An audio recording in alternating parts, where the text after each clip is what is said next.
여러분 안녕하세요. 오늘은 전 세계 교회들이 북한을 위하여 기도하는 특별한 안식일입니다. 이 안식일에 저는 다니엘서 9장 1절로 19절의 말씀을 중심으로 민족을 구원한 기도, 민족을 구원한 기도라는 제목으로 말씀을 전하겠습니다. 1553년 10월 19일 메리 1세가 잉글랜드 최초의 여왕으로 즉위하면서 영국에서는 개신교에 대한 박해가 대대적으로 시작되었지요. 그녀는 잉글랜드를 다시 카톨릭 국가로 돌리려고 하였고 그 과정에서 수많은 개신교 지도자들을 처형하여서 그야말로 피의 메리라고 불리기도 하였습니다. 이 위기의 때에 몇몇 친구들이 스위스 제네바에 거주하던 존 낙스를 찾아와서 위기에 빠진 스코틀랜드의 개혁을 위해 앞장서 달라고 부탁을 합니다. 그날 밤에 존 낙스는 기도하러 홀로 숲속으로 갔습니다. 마침 잠에서 깨어난 한 친구가 조용히 그 뒤를 따라갔는데 존 낙스가 차가운 땅에 무릎을 꿇고 간절하게 드리는 기도 소리를 들었지요. 주님, 저에게 스코틀랜드를 주시옵소서. 그렇지 않으시려거든 저의 생명을 거두어 주옵소서. 그는 3번이나 그렇게 간절하게 기도하였습니다. 그의 기도는 위기에 빠진 민족을 구원하기 위한 목숨을 건 기도였습니다. 고향인 스코틀랜드로 돌아온 존 낙스는 메리 여왕을 찾아가서 그녀의 잘못을 성경으로 지적하면서 비록 여왕이라 할지라도 하나님의 말씀을 거역하면 분명히 하나님의 심판을 받게 될 것이라고 선언하였습니다. 화가 난 메리는 그를 즉시 감옥에 가두어 버렸지요. 하지만 얼마 후에 그녀는 존 낙스의 경고대로 중병에 걸리게 되었고 그를 다시 풀어주면서 이런 말을 하였습니다. 영국의 100만 군사보다 존 낙스의 기도가 더 무섭다. 여러분, 존 낙스가 여왕을 두려워하지 않고 마침내 스코틀랜드에서 종교개혁을 완수할 수 있었던 힘은 바로 기도였습니다. 그리고 스코틀랜드를 저에게 주소서, 그렇지 않으시려거든 저의 생명을 거두소서 하면서 드렸던 그의 목숨을 건 기도는 민족을 구원한 능력의 기도가 되었습니다. 오늘 저는 성경에서 민족을 구원한 또 한 사람의 기도를 보게 되는데 그 기도는 다니엘서 9장에 나오는 선지자 다니엘의 기도입니다. 이 기도를 드리게 된 배경에 대하여 다니엘서 9장에는 이렇게 설명합니다. 다니엘서 9장 1절부터입니다. 메대 족속 아하수에로의 아들 다리오가 갈대아 나라 왕으로 세움을 받던 첫 해, 곧 그 통치 원년에 나 다니엘이 책을 통해 여호와께서 말씀으로 선지자 예레미야에게 알려주신 그 연수를 깨달았나니 곧 예루살렘의 황폐함이 70년 만에 그치리라 하신 것이니라. 다니엘이 기도를 드린 때는 대제국 바벨론이 고레스에 의해 멸망하고 다리오가 갈대아 나라 왕으로 세움을 입던 첫 해인 기원전 538년경이었습니다. 그때 다니엘은 비록 85세의 노인이었지만 성경에 보면 그는 여전히 마음이 민첩하고 총리들과 고관들 위에 뛰어났다고, 그래서 왕은 그를 수석 총리로 임명하였다고 그렇게 기록하고 있습니다. 다니엘은 큰 나라의 총리였고 할 일이 무척이나 많았을 것입니다. 하지만 그러한 중에도 그는 성경 연구를 게을리하지 않았고 마침내 선지자 예레미야를 통해 주신 하나님의 약속의 말씀을 깨닫게 되는데 곧 예루살렘의 황폐함이 70년 만에 그치리라 하신 약속이었습니다. 다니엘이 포로로 잡혀온 때는 기원전 605년이었고 다니엘이 이 예레미야의 약속을 깨달은 때는 다리오 원년인 기원전 538년이었으니까 계산해 보면 다니엘이 예레미야 선지자의 말씀을 깨달은 때는 포로로 잡혀온 지 이미 67년이 지난 때였습니다. 다시 말하면 예루살렘이 회복되리라는 약속이 성취될 시간이 이제 3년밖에 남지 않은 것입니다. 그래서 다니엘은 이 약속의 말씀이 꼭 성취되도록 간절히 기도하기 시작하는데 이 기도가 바로 이스라엘의 민족을 구원한 기도가 되었던 것이지요. 다니엘이 드렸던 기도의 내용을 살펴보면 그의 기도는 첫째로 예루살렘의 회복을 위한 기도였습니다. 예루살렘의 회복을 위한 기도. 다니엘서 9장의 기도를 보면 다니엘의 관심이 유난히 예루살렘에 집중된 것을 보게 됩니다. 다니엘서 9장 16절부터 제가 읽습니다.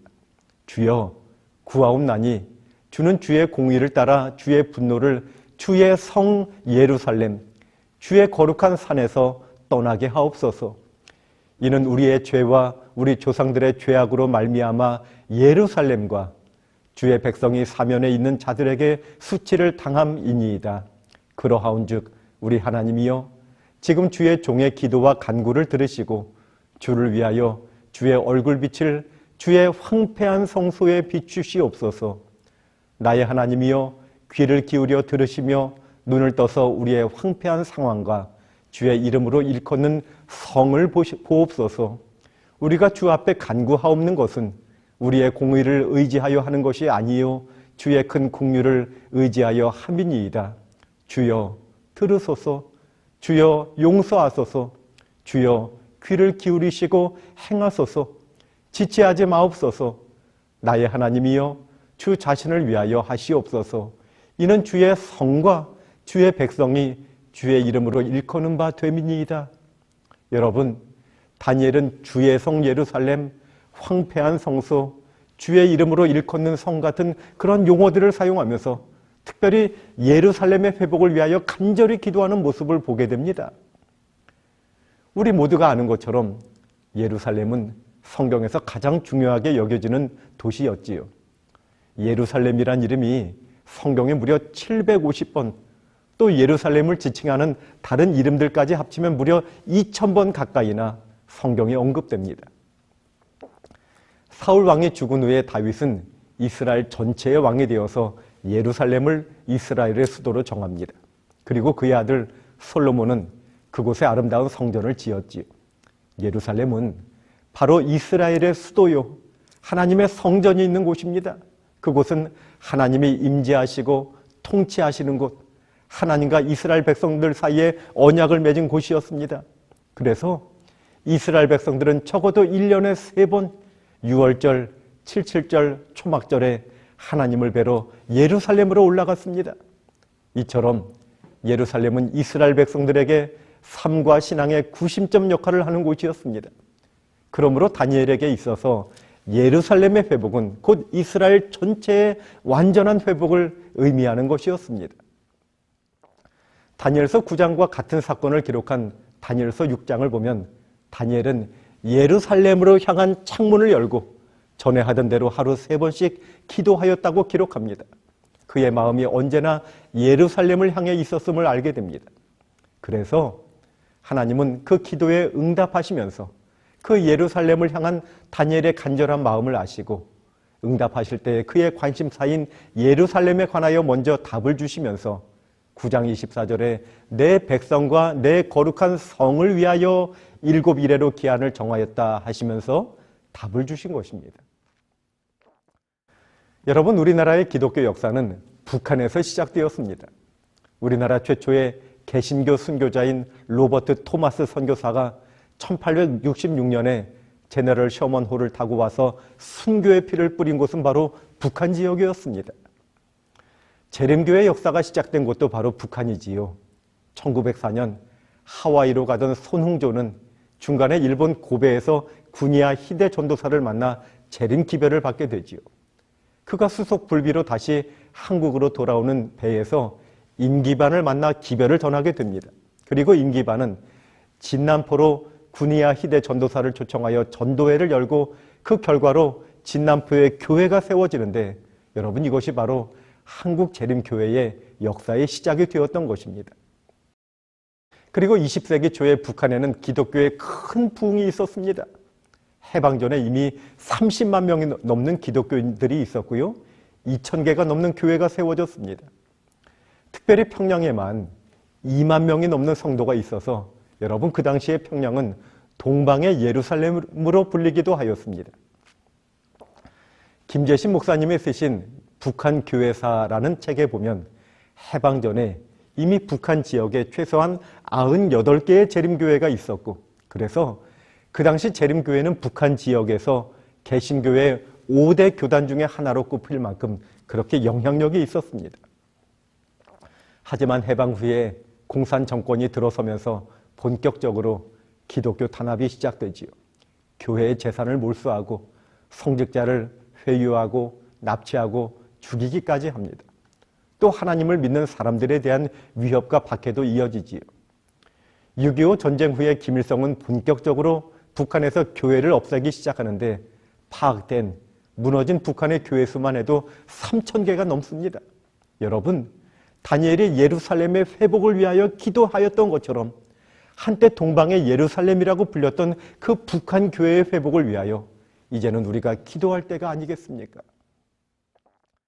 최근에 북아태 지혜와 한국연합회는 북한에 무너진 98개의 재림교회들의 자료를 모으고 이 교회들을 다시 재건할 계획을 세우고 있습니다. 특별히 느헤미야 선지자가 무너진 예루살렘 성벽을 재건할 때에 그 성벽을 여러 개의 구획으로 나누고 그 구획들마다 공동체별로 맡겨서 불과 52일 만에 성벽 전체를 완벽하게 재건할 수 있었던 것처럼 여러분, 한국의 한 교회가 북한에 무너진 한 교회를 맡아서 지금부터 기도하며 준비하다가 통일이 되었을 때 그 교회를 재건한다면 하나님이 문을 열어주셨을 때 동시에 98개의 교회를 북한 지역에 다시 세울 수 있지 않을까요? 만약에 한국의 많은 교회들이 이 운동에 동참한다면 98개뿐만 아니라 적어도 군마다 하나씩 적어도 260개의 교회를 세울 수 있지 않을까요? 여러분, 우리가 준비되면 하나님은 분명히 북한의 문을 열어주실 것입니다. 성도 여러분, 다니엘이 예루살렘의 회복을 위하여 간절히 기도했던 것처럼 이제는 우리가 동방의 예루살렘 북한 교회의 재건을 위하여 그렇게 기도해야 합니다. 다니엘이 그러하온즉 우리 하나님이여 지금 주의 종의 간구와 기도를 들으시고 주를 위하여 주의 얼굴빛을 주의 황폐한 성소에 비추시옵소서. 주여 귀를 기울이시고 행하소서. 지체하지 마옵소서. 나의 하나님이여 주 자신을 위하여 하시옵소서. 이는 주의 성과 주의 백성이 주의 이름으로 일컫는 바 됨이니이다 하면서 간절한 기도로 민족을 구원했던 그 다니엘의 기도가 이제는 우리의 기도가 되어서 2600만 북한에 있는 우리 민족을 구원하는 그런 기도가 되기를 간절히 바라겠습니다. 두 번째로 민족을 구원한 다니엘의 기도는 철저한 회개의 기도였습니다. 다니엘이 깨달은 예레미야 선지자의 말씀은 70년이 차면 다시 예루살렘으로 돌아오겠다고 하는 약속과 함께 이 약속은 이스라엘 백성들의 회개를 조건으로 한 약속이었다는 것입니다. 예레미야 29장 10절부터 읽습니다. 여호와께서 이와 같이 말씀하시니라. 바벨론에서 70년이 차면 내가 너희를 돌보고 나의 선한 말을 너희에게 성취하여 너희를 이곳으로 돌아오게 하리라. 12절 너희가 내게 부르짖으며 내게 와서 기도하면 내가 너희들의 기도를 들을 것이요 너희가 온 마음으로 나를 구하면 나를 찾을 것이요 나를 만나리라. 이것은 여호와의 말씀이니라. 나는 너희들을 만날 것이며 너희를 포로된 중에서 다시 돌아오게 하되 내가 쫓아 내보냈던 나라들과 모든 곳에서 모아 사로잡혀 떠났던 그곳으로 돌아오게 하리라. 이것은 여호와의 말씀이니라. 여러분, 예루살렘의 회복은 간절한 기도와 회개를 조건으로 한다는 사실을 깨닫고 다니엘은 이제 이스라엘 민족을 대표하여 철저한 회개의 기도를 드리기 시작합니다.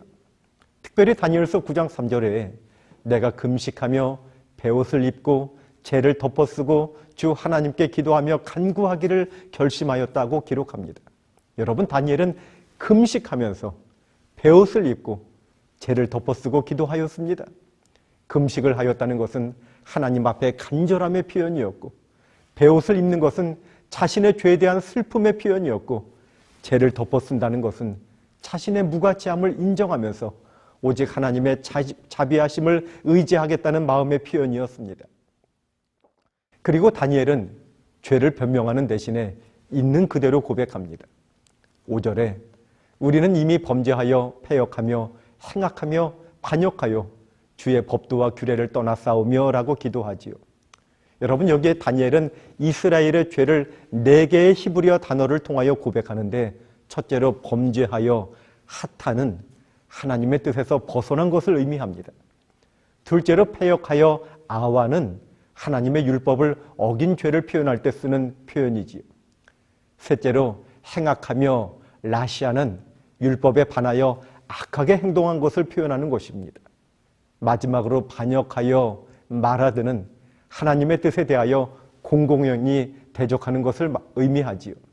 여러분, 그런데 이 네 단어들이 쓰인 성경의 용례들을 전부 살펴보면 이 단어들은 주로 하나님의 율법을 어긴 것과 관련하여서 많이 쓰인 것을 보게 됩니다. 결국 이스라엘의 죄를 한마디로 요약하면 하나님의 율법을 어긴 죄입니다. 10절에 우리 하나님 여호와의 목소리를 듣지 아니하며 여호와께서 그의 종 선지자들에게 부탁하여 우리 앞에 세우신 율법을 행하지 아니하였음이니이다.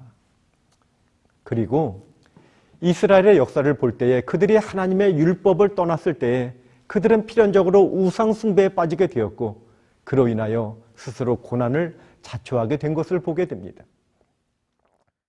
1960년대부터 김일성은 주체 사상을 강조하기 시작합니다.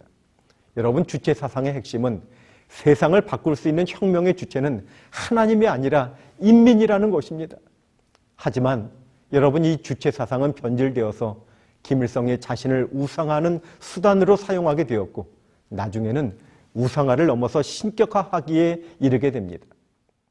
1974년 김일성 생일 62회에 맞춰서 발표한 유일사상 10대 원칙을 보면 1.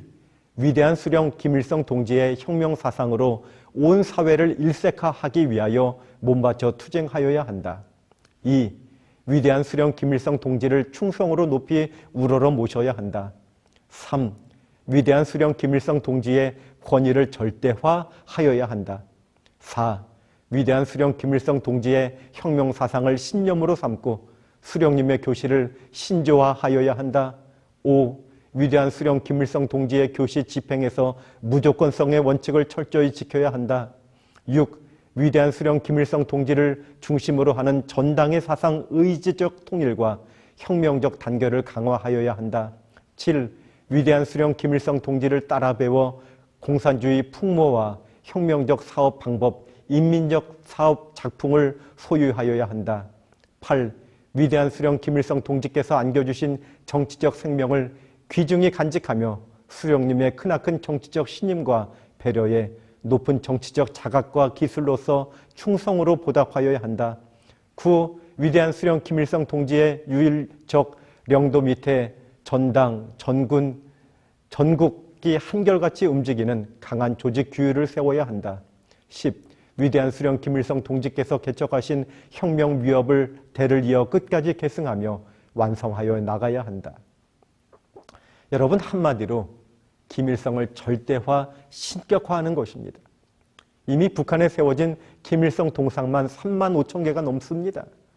북한은 지금 하나님의 율법을 버리고 우상숭배 국가가 되었습니다. 레위기 26장과 신명기 28장에 보면 하나님의 율법을 떠난 그리고 우상을 섬기는 백성들에게 내리는 재앙은 특별히 전염병과 기근이었죠.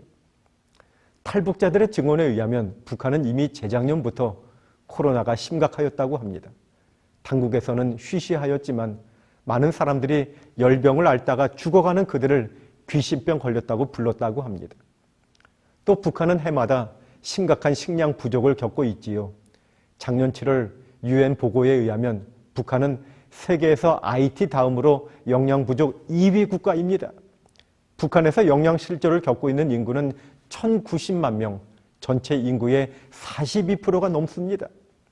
더구나 올해는 봄 가뭄으로 밀과 보리의 수확도 좋지 않고 또 지난 8월에 북한의 곡창지대인 황해도에 홍수가 나서 올해 예상되는 북한의 부족한 곡물만 무려 121만 톤, 북한 주민의 3, 4개월치의 식량에 해당합니다. 여러분, 이미 김일성이 죽고 시작된 고난의 행군 때에 100만 명 이상이 굶어 죽었는데 올해 북한 동포들이 또다시 굶을 수밖에 없는 어려운 상황입니다. 여러분, 그런데 다니엘의 회개 기도를 살펴보면 다니엘은 이스라엘 백성들의 죄를 자신과 동일시하면서 기도하는 것을 보게 됩니다. 다니엘은 그들의 죄를 회개한 것이 아니라 그들의 죄를 자신과 동일히 여기고 우리의 죄를 용서해 달라고 기도합니다. 여러분, 다니엘서 9장에 우리란 표현이 무려 33번이나 나옵니다. 여러분, 심지어 다니엘은 우리를 넘어서 내 죄라고까지 표현합니다. 다니엘서 9장 20절, 내가 이같이 말하여 기도하며 내 죄와 내 백성 이스라엘의 죄를 자복하였다고 그렇게 기록하지요. 이에 대하여 영감의 글은 이렇게 말합니다.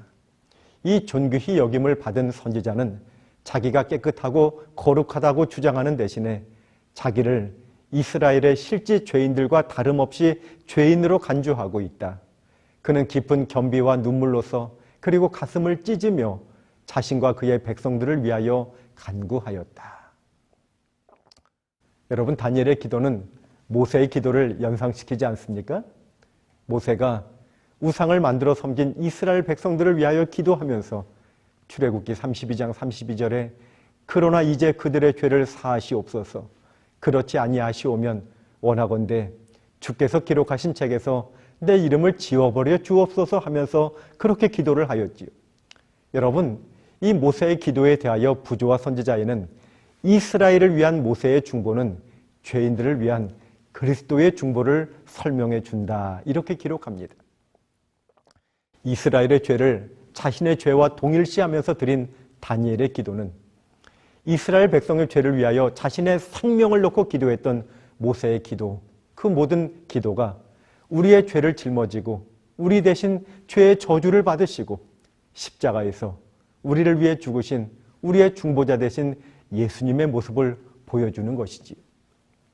모세의 기도 덕분에 우상을 숭배한 이스라엘 백성들이 살게 되었고 또 이스라엘 백성의 죄를 자신의 죄와 동일시하면서 철저한 회개 기도를 드린 다니엘의 기도는 이스라엘의 해방을 위해서 큰 역할을 하였습니다.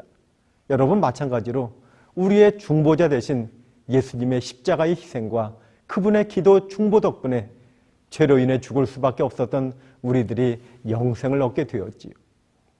오늘 우리에게도 이러한 기도의 정신이 필요하지 않을까요?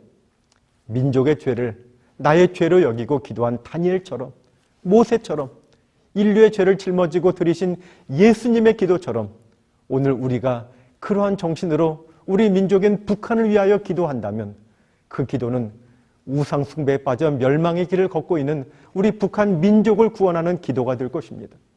사랑하는 여러분, 오늘 우리도 민족을 품고 민족의 죄를 나의 죄로 여기고 철저한 회개의 기도를 드림으로 민족을 구원하는 그런 기도의 사람들이 되시기를 간절히 바라겠습니다. 마지막으로 민족을 구원한 다니엘의 기도는 결심의 기도였습니다. 결심의 기도. 다니엘서 9장 3절에 내가 금식하며 베옷을 입고 죄를 덮어쓰고 주 하나님께 기도하며 간구하기를 결심하고. 여러분, 저는 여기서 결심이란 말이 참 마음에 와닿습니다. 다니엘은 결심하고 하나님께 기도를 시작합니다. 결심은 마음을 정하는 것입니다.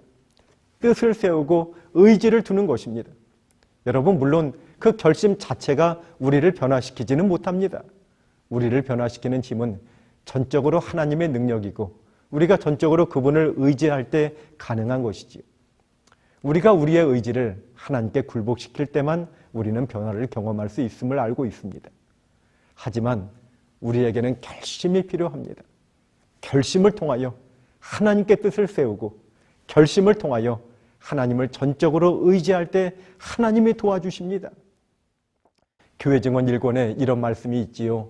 하나님께서는 그대가 도움의 필요를 느끼고 결심을 해서 일에 착수하고 온 마음을 다하여 그분을 의지할 때 그대를 도와주실 것이다. 여러분, 특별히 기도에는 결심이 필요합니다. 왜냐하면 사단이 우리의 기도를 방해할 것이기 때문입니다.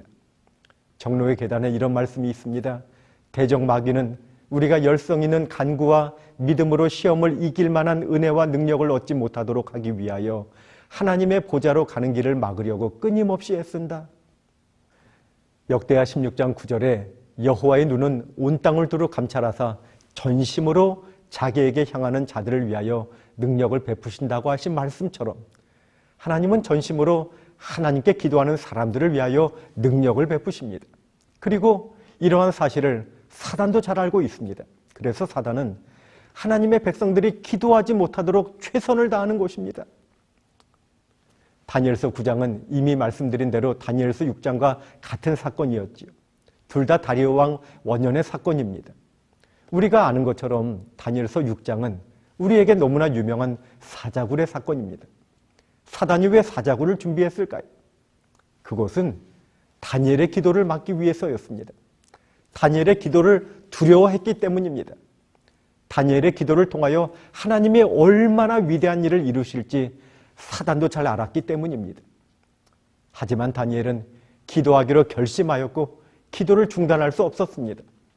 다니엘서 6장 10절, 다니엘이 이 조서에 왕의 도장에 찍힌 것을 알고도 자기 집에 돌아가서는 윗방으로 올라가 예루살렘으로 향한 창문을 열고 전에 하던 대로 하루 3번씩 무릎을 꿇고 기도하며 그의 하나님께 감사하였더라. 죽음의 위협도 그의 기도의 결심을 막을 수 없었고 결국 다니엘은 사자굴에 들어가게 되지요. 여러분, 그 후의 내용은 여러분도 잘 알고 있습니다. 하나님의 사자의 입을 막으시고 다니엘을 보호하였지요. 그리고 그 사건은 다리오 왕에게 깊은 감동을 주었을 뿐만 아니라 그 당시에 실질적인 권력자였던 고레스에게도 깊은 감동을 주게 됩니다. 그래서 사자굴 사건 이듬해에 다리오 왕이 죽고 그 뒤를 이어 왕좌에 오른 고레스 왕은 이미 하나님에 대한 깊은 경외심을 가지고 있었고 기원전 537년 가을에 포로 석방령을 내리게 됩니다. 그리고 그 이듬해 포로들이 귀향길에 오르게 되어서 예레미야가 예언한 대로 정확히 70년 만에 포로 생활이 끝나는 그 말이 성취되게 되는 것입니다. 이에 대하여 영감의 글은 이렇게 기록합니다. 하나님께서는 다니엘이 사자굴에서 구원받은 사실이 고레스 대왕의 마음에 좋은 인상을 주도록 하셨다. 선견 지명의 능력이 있는 정치가로서 하나님의 사람의 훌륭한 특성들이 바사의 통치자로 하여금 그에게 특별한 존경심을 나타내고 그의 판단을 높이게 하였다. 그리고 이제 하나님께서 예루살렘에 있는 당신의 성전을 재건하게 하시리라고 말씀하신 바로 그때에 하나님께서는 고레스로 하여금 다니엘이 잘 알고 있었던 자기 자신에 관한 예언들을 깨닫고 그의 대리자로서 유다 백성에게 자유를 허락하도록 그를 감동시키셨다.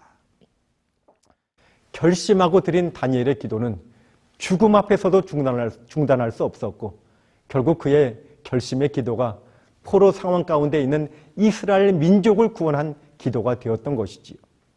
우리도 결심의 기도로서 민족을 구원하는 그런 기도의 사람들이 되기를 간절히 바라겠습니다. 저는 이제 말씀을 정리하면서 여러분에게 한 이야기를 말씀드리고자 합니다. 동일이 통일되기 전에 동독의 상업도시인 라이프치히에 성 니콜라이 교회가 있었습니다. 이 교회에서 1982년 9월부터 크리스티안 퓨러 목사의 인도로 평화기도회가 시작됩니다. 매주 월요일 오후 5시에 소수의 사람들이 모여서 하나님께서 이 땅에 평화를 주시도록 간절히 기도하기 시작합니다. 그때의 동서독은 군비 경쟁이 심화되던 아주 어두운 시기를 보내고 있었습니다. 동독의 공산당은 사람들이 모이는 것에 부담을 느끼고 사람들이 기도회에 참석하지 못하도록 그 교회당으로 가는 길목을 차단합니다. 하지만 그들의 열성을 막을 수 없었고 결국 그들은 비폭력을 조건으로 그들에게 모임을 허용해 줍니다. 그런데 소수의 사람들이 모이던 기도회에 7년이 지난 1989년 10월 9일에 갑자기 3,000명이 모이기 시작합니다. 예배당을 가득 메운 사람들이 함께 기도하고 거리를 행진합니다. 그리고 다음 주인 10월 16일에는 이 기도운동이 거의 동독 전역으로 확대되어서 대부분의 교회당마다 함께 모여서 평화를 위해 기도하기 시작합니다. 그리고 정확히 3주 후인 11월 9일에 베를린 장벽이 무너지고 결국 동서독이 통일되게 되지요. 이 기도운동을 이끌었던 피러 목사는 이렇게 고백합니다. 그것은 겨자씨만큼이나 작게 시작되었다. 하나님을 향한 전적인 신뢰와 정계적인 기도로 헌신한 이 작은 사역을 하나님이 이토록 크게 사용하실지 그 누구도 몰랐다. 이 기도운동은 피 한 방울 흘리지 않고 강력한 공산주의 체제를 붕괴시킨 평화혁명이며 성경적 방법이 낳은 기적이었다. 결심하고 드린 그들의 기도가 역사의 물줄기를 바꾸고 민족을 통일시킨 능력의 기도가 되었던 것입니다. 성도 여러분, 이제는 우리가 기도할 때가 아니겠습니까? 부가티 지회에서는 작년부터 매일 11시 45분에 북한을 위한 특별한 기도회를 진행하고 있습니다. 12시는 큰 바늘과 작은 바늘이 만나는 시간입니다. 마찬가지로 남북한이 복음 안에서 다시 만나서 속히 북한에 세천사의 기별을 전할 수 있도록 11시 45분부터 15분 동안 간절히 기도하고 있습니다. 이 통일을 위한 기도운동에 여러분도 결심하고 함께해 주시기를 부탁을 드립니다. 사랑하는 성도 여러분, 다니엘이 예루살렘의 회복을 위하여 드린 기도, 민족의 죄를 자신의 죄로 여기고 철저하게 회개한 기도, 하나님 앞에 결심하고 드린 그 기도가 결국 이스라엘 민족을 구원한 기도가 되었습니다. 오늘 우리도 2600만 북한의 우리 민족을 위하여 함께 기도하기로 다시 한번 결심하십시다. 동방의 예루살렘이었던 북한의 교회들이 다시 재건될 수 있도록 특별히 그들의 죄를 품고 간절하게 기도하십시다. 이러한 우리의 기도의 결심이 마침내 북한의 복음의 문을 열고 민족을 구원하는 능력의 기도가 될 것입니다. 저는 이 시간 말씀을 마치면서 우리 북한을 위하여 여러분과 함께 기도하는 시간을 갖기를 원합니다.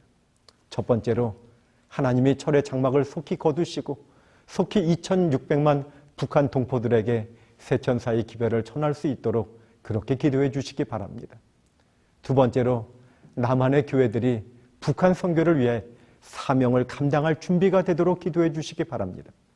세 번째로 북한에 있었던 98개의 교회들이 속히 재건되도록, 그리고 네 번째 한국재림교회가 3만 4천 명이 넘는 북한 이탈 주민들을 돕고 전도할 수 있도록 이 시간 잠시 있는 곳에서 하나님 앞에 간절히 함께 기도해 주시기 바랍니다.